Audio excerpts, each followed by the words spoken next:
কিছু কিছু মানুষ তারা বলে যে আমরা মহাদেবের ভক্ত, মহাদেব গাঁজা খায়, তো আমরাও গাঁজা মদ আমরাও খেতে পারি। কিছু কিছু মানুষ জল আনতে গেলে কিন্তু গাঁজা খায়, এখনো খায়, গাঁজা খায়। তো ওটা নিয়ে গীতায় কি বলেছে একটু শুনুন।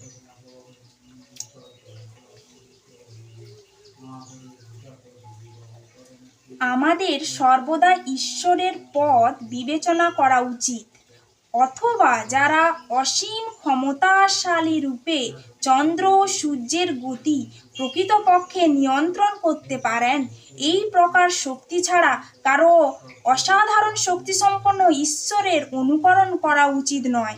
আমাদের কর্তব্য হচ্ছে তাদের অনুসরণ করা।